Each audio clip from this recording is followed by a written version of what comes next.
이수아는 32의 결혼이 긴 전쟁이 될 줄 몰랐습니다. 결혼 전에도 신호는 있었습니다. 박재원의 어머니 박정숙은 처음 인사를 나누던 날부터 수아를 위아래로 훑어보며 웃음 없이 앉아 있었습니다. 집안이 어디냐? 아버지 하시는 일이 뭐냐? 오빠 없냐? 질문들이 취조에 가까웠습니다. 수아는 그날 집으로 돌아오는 길에 재원에게 솔직하게 말했습니다. 어머니가 날 마음에 안 들어 하시는 것 같다고. 재원은 괜찮다고 했습니다. 원래 좀 그런 분이라고. 사람 처음 보면 까다롭게 구시는데 시간 지나면 괜찮아진다고. 시간이 지나도 괜찮아지지 않았습니다. 결혼 후 수아는 일주일에 한 번씩 시댁에 갔습니다. 처음엔 자발적으로 갔고 그 다음엔 재원이 가자고 해서 갔고 나중엔 안 가면 전화가 왔기 때문에 갔습니다. 박정숙은 수아가 차려낸 음식에 항상 한마디씩 했습니다. 간이 짜다, 싱겁다. 우리 집 식구들은 이런 걸 잘 안 먹는다. 수아는 처음엔 죄송하다고 했고 나중엔 그냥 웃었고 더 나중엔 웃음도 나오지 않았습니다. 재원은 그럴 때마다 나중에 수아에게 말했습니다. 엄마가 원래 저래. 다 너 잘 되라고 하시는 거야. 수아는 그 말을 들을 때마다 입을 다물었습니다. 재원이 나쁜 사람이 아니라는 걸 알았습니다. 그냥 어머니와 아내 사이에서 아무것도 하지 못하는 사람이었습니다. 누구 편도 들지 않는 것이 중립이라고 생각하는 사람이었습니다. 수아는 그게 나쁜 사람보다 더 지치는 일이라는 걸 결혼 2년 차에 알았습니다. 그리고 결혼 3년 차 가을에 임신이 됐습니다. 수아는 재원에게 먼저 말했습니다. 재원은 환하게 웃었습니다. 그 웃음은 진짜였습니다. 수아도 웃었습니다. 그 순간만큼은 모든 게 괜찮을 것 같았습니다. 문제는 박정숙에게 알리고 나서부터였습니다. 시어머니는 임신 소식을 들은 다음 날부터 수아에게 전화를 하기 시작했습니다. 하루에 2번, 3번. 뭘 먹었냐? 어디 나갔냐? 회사는 언제 그만둘 거냐? 수아는 아직 초기라 직장을 그만둘 생각이 없다고 했습니다. 박정숙은 전화를 끊기 직전마다 한마디를 덧붙였습니다. 요즘 젊은 엄마들이 그러다가 고생하는 거야. 아이가 먼저지. 직장이 먼저야. 재원에게 말했습니다. 어머니 전화가 너무 잦다고. 직장 그만두라는 말도 부담스럽다고. 재원은 잠깐 생각하다가 말했습니다. 엄마가 걱정이 돼서 그러시는 거야. 첫 손주잖아. 수아는 그 대답을 듣고 더 말하지 않았습니다. 임신 12주가 됐을 때였습니다. 회사에서 중요한 프로젝트 마감이 겹쳤고 수아는 3일 내내 야근을 했습니다. 그 주 시댁 방문을 못 가겠다고 재원을 통해 전했습니다. 그날 저녁 박정숙에게서 직접 전화가 왔습니다. 목소리가 차가웠습니다.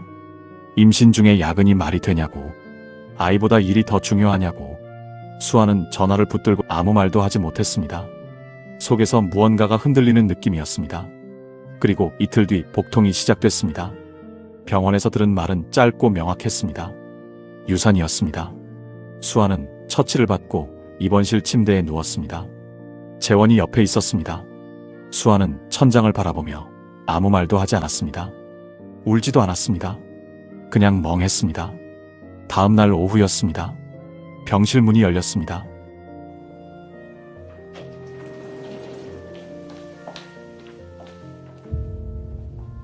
옆에 낯선 여자가 함께 들어왔습니다. 30대 초반으로 보이는 여자였습니다. 박정숙은 들어서자마자 그 여자를 소개했습니다. 재원이랑 대학 때부터 친한 친구야. 최윤아. 힘든 시간에 곁에 사람이라도 있어야지 싶어서 데려왔어. 수아는 침대에 누운 채 그 여자를 바라봤습니다. 최윤아는 수아를 향해 부드럽게 웃었습니다. 재원은 아무 말도 하지 않았습니다. 수아는 그날 밤 재원에게 물었습니다. 윤아가 누구냐고. 재원은 대학 동기라고 했습니다. 같은 과 친구라고. 자주 연락하냐고 물었습니다. 재원은 가끔 연락한다고 했습니다. 수아는 더 묻지 않았습니다. 그런데 이상했습니다.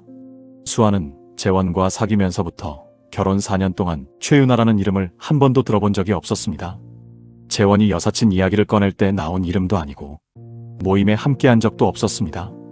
그런데 박정숙은 그 여자를 알고 있었습니다. 그것도 직접 데려올 만큼. 수아는 그날 밤 침대에 누워 천장을 바라봤습니다. 아이를 잃은 슬픔과 함께 처음 보는 여자의 웃음이 자꾸 머릿속에 남았습니다. 퇴원하고 나서 수아는 한동안 집에만 있었습니다. 회사에 병가를 냈습니다. 몸보다 마음이 더 무거웠습니다. 재원은 출근했고 집은 조용했습니다. 수아는 하루 대부분을 소파에 앉아 창밖을 바라보며 보냈습니다. 아무 생각도 하고 싶지 않은데 자꾸 생각이 됐습니다. 병실에서 본 최윤아의 웃음, 재원이 그 자리에서 아무 말도 하지 않던 얼굴, 열흘쯤 지났을 때였습니다. 수아는 우연히 재원의 핸드폰 화면을 봤습니다. 재원이 충전기에 꽂아두고 샤워하러 들어간 사이였습니다. 화면에 메시지 알림이 떠 있었습니다. 보낸 사람 이름이 보였습니다. 윤아. 수아는 그 이름을 보고 한동안 그 자리에 서 있었습니다. 핸드폰을 집어들었습니다. 잠금이 걸려 있지 않았습니다. 수아는 잠깐 망설였습니다. 그리고 열었습니다. 메시지는 짧았습니다. 오늘 많이 힘들었지. 밥은 먹었어. 재원의 답장은 더 짧았습니다. 응, 고마워. 수아는 대화창을 위로 올렸습니다. 메시지가 꽤 오래 이어져 있었습니다. 날짜를 확인했습니다. 수아가 병원에 입원해 있던 기간에도 연락이 있었습니다. 유산한 날 밤에도 메시지가 오고 갔습니다. 수아는 핸드폰을 내려놓았습니다. 손이 떨렸습니다. 재원이 샤워를 마치고 나왔습니다. 수아는 아무 말하지 않았습니다. 그날 밤 잠을 자지 못했습니다. 다음 날 수아는 재원이 출근한 뒤 재원 카카오톡을 열었습니다. 재원 핸드폰에 같은 계정으로 태블릿이 연동돼 있었습니다. 수아는 윤아와의 대화창을 천천히 읽었습니다. 내용 자체는 불륜의 증거라고 단정짓기 어려운 것들이었습니다. 밥 먹었냐? 오늘 힘들었지? 잘 자. 그런데 빈도가 문제였습니다. 거의 매일이었습니다. 그리고 재원이 수아에게 윤아라는 이름을 한 번도 꺼낸 적 없다는 게 문제였습니다. 수아는 윤아의 SNS를 찾아봤습니다. 어렵지 않았습니다. 인스타그램 계정이 있었습니다. 게시물을 하나씩 넘겼습니다.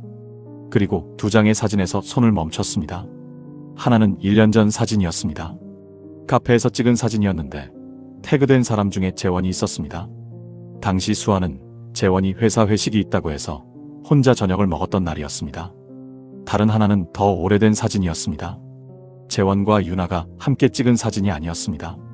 그런데 배경이 낯익었습니다. 재원의 어머니 집 거실이었습니다.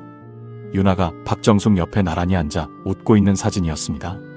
날짜를 보니 재원과 수아가 사귀기 시작한 지 얼마 안 됐을 무렵이었습니다. 수아는 핸드폰을 들고 소파에 주저앉았습니다. 박정숙은 재원과 수아가 결혼하기 전부터 윤아를 집에 드나들게 하고 있었습니다. 그리고 재원은 수아에게 한 번도 그 사실을 말하지 않았습니다. 수아는 그날 저녁 재원이 집에 오자마자 말을 꺼냈습니다. 윤아 알지 않냐고. 자주 만났지 않냐고. 재원은 표정이 굳었습니다. 그냥 친구라고 했습니다. 오해하는 거라고 했습니다. 수아가 SNS 사진 이야기를 꺼내자 재원은 목소리가 낮아졌습니다. 왜 그런 걸 뒤지냐고. 내 핸드폰 봤냐고. 수아는 그 말을 듣는 순간 가슴이 서늘해졌습니다. 자신이 잘못했냐고 물은 게 아니라 왜 봤냐고 물었습니다. 핸드폰을 본 게 문제였습니다. 그게 재원이 가장 먼저 한 말이었습니다. 수아는 더 말하지 않았습니다. 재원도 더 말하지 않았습니다. 두 사람은 그날 밤 같은 집에서 각자의 방향을 보며 잠들었습니다. 며칠 뒤 시어머니에게서 전화가 왔습니다. 목소리가 평소보다 더 부드러웠습니다. 재원이가 요즘 많이 힘들다고. 며느리도 마음 추스르는 게 먼저겠지만 재원이도 좀 챙겨줬으면 한다고. 그리고 한마디를 덧붙였습니다. 윤아가 병원에 다녀간 건데 재원이 오래된 친구라 힘들 때 곁에 두고 싶었던 거야. 이해해? 수아는 전화를 끊고 한참 앉아 있었습니다. 박정숙은 윤아가 병원에 다녀간 사실을 알고 있었습니다. 당연했습니다. 본인이 데려갔으니까요. 그런데 지금 그걸 수아에게 설명하고 있었습니다. 이해하라고. 당연히 이해해야 하는 일인 것처럼. 수아는 그날 처음으로 이 결혼이 어디서부터 잘못된 건지 생각했습니다. 재원이 나쁜 사람이어서가 아니었습니다. 박정숙이 나쁜 사람이어서만도 아니었습니다. 수아 앞에는 처음부터 다른 그림이 그려져 있었고 수아는 그 그림 안에 들어와 있었는데 그 사실을 모르고 있었던 것이었습니다. 수아는 조용히 움직이기 시작했습니다. 수아가 먼저 한 건 증거를 모으는 일이었습니다. 감정적으로 움직이면 안 된다는 걸 알았습니다. 재원에게 따지거나 박정숙에게 전화를 걸어봤자 돌아오는 건 또 오해하는 거야였습니다. 수아는 그 대신 날짜와 사실을 정리하기 시작했습니다. 재원과 윤아의 카카오톡 대화창 캡처, SNS 사진 저장, 날짜별로 메모를 해뒀습니다. 그리고 윤아를 직접 알아보기 시작했습니다. 유나의 인스타그램을 더 꼼꼼히 살폈습니다. 공개 계정이었습니다. 피드를 거슬러 올라가다 보니 몇 가지가 눈에 걸렸습니다. 3년 전부터 박정숙과 찍은 사진이 간간히 있었습니다. 카페, 식당, 백화점. 유나가 태그를 달지는 않았지만 배경으로 확인이 됐습니다. 수아와 재원이 결혼하기 전부터였습니다. 재원 대학 동기를 수소문했습니다. 재원의 대학 친구 중 수아와 알고 지내는 사람이 한 명 있었습니다. 조심스럽게 물었습니다. 최유나라는 사람 아냐고. 그 친구는 잠깐 머뭇거리다가 말했습니다. 알긴 아는데 재원이랑 그렇게 친한 사이는 아니었다고. 동기이긴 한데 학번이 달라서 어울리는 그룹이 달랐다고. 오히려 재원 어머니가 유나를 재원한테 소개시켜주려고 했다는 얘기가 돌았다고. 수아는 그 말을 듣고 전화를 끊었습니다. 박정숙이 먼저였습니다. 재원의 대학 시절부터 유나를 점 찍어두었고 재원이 수아를 선택했을 때도 관계를 끊지 않았습니다. 결혼 이후에도 유나를 집에 들였고 수아가 유산한 직후를 기점으로 본격적으로 두 사람을 엮기 시작했습니다. 그리고 재원은 그 흐름을 거부하지 않았습니다. 수아는 변호사를 찾아갔습니다. 이혼 소송을 염두에 두고 법적으로 확보해야 할 것들이 무엇인지 물었습니다. 변호사는 현재 수집한 것들만으로는 불륜을 입증하기 어렵다고 했습니다. 감정적 친밀감의 증거는 있지만 신체적 관계를 입증할 자료가 없다고. 유산과 시어머니 스트레스의 인과관계도 의학적으로 입증하기가 쉽지 않다고 했습니다. 수아는 그날 사무실에서 나와 한참 걸었습니다. 불륜 입증이 어렵다면 다른 방법을 찾아야 했습니다. 수아는 재원 모르게 흥신소에 연락했습니다. 2달이 걸렸습니다.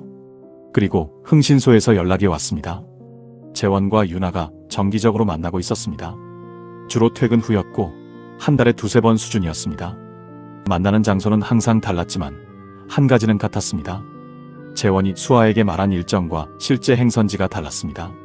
수아는 그 보고서를 받아들고 오래 바라봤습니다. 손이 떨리지도 않았습니다. 울고 싶지도 않았습니다. 그냥 이제 알게 됐다는 생각만 들었습니다.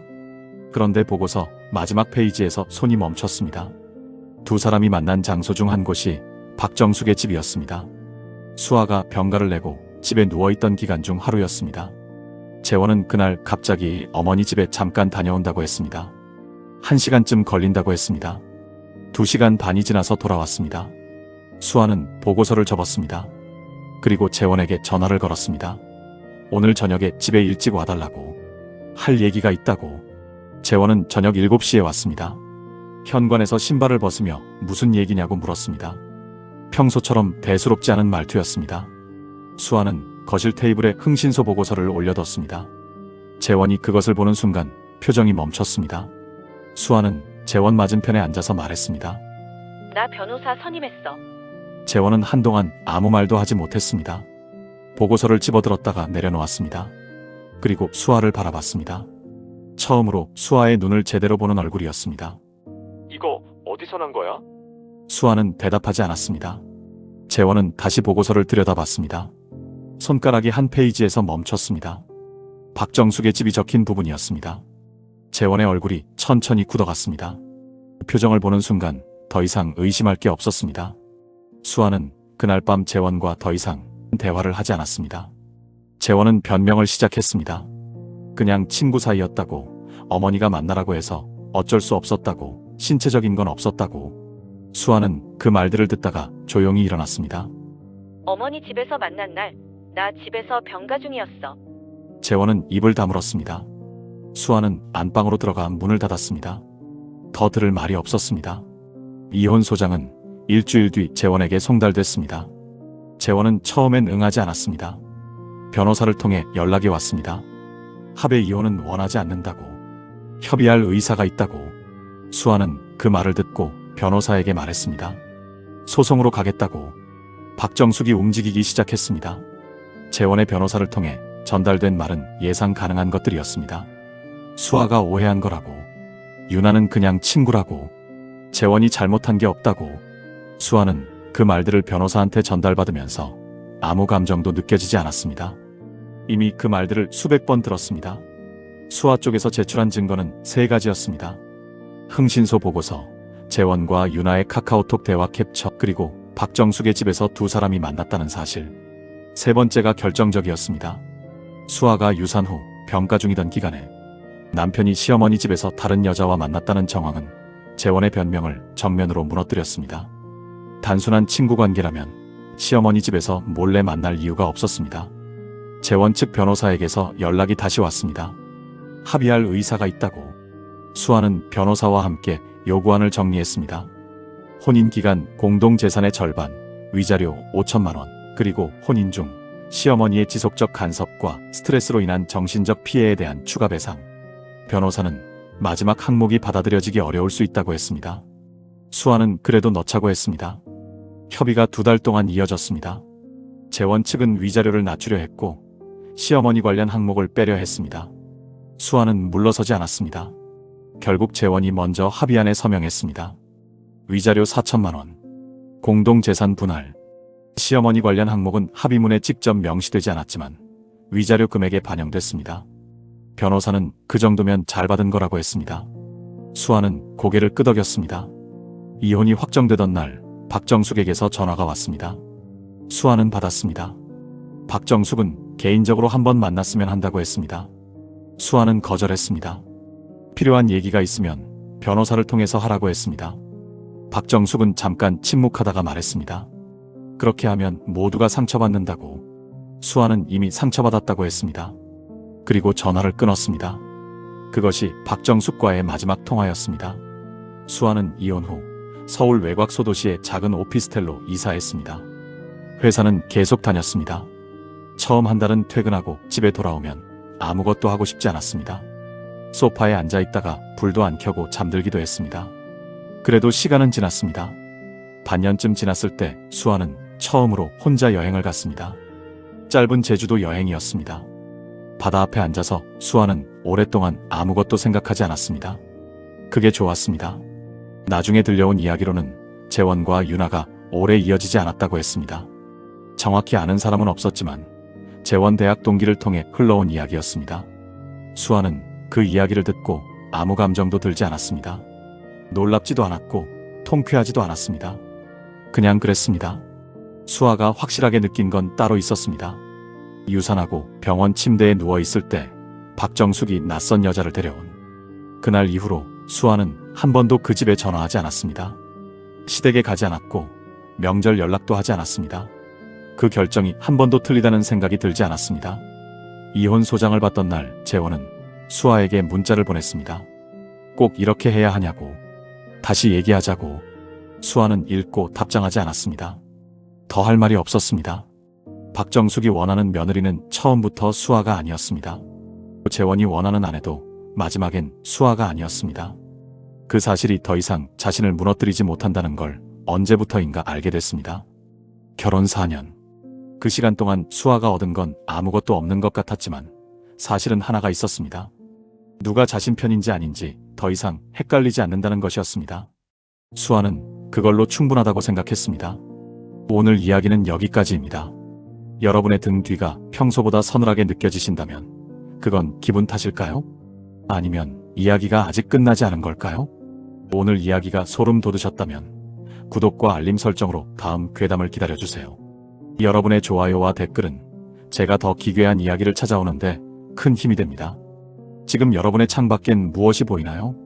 지금까지 언노운 썰이었습니다. 오늘도 부디 안녕히 주무십시오.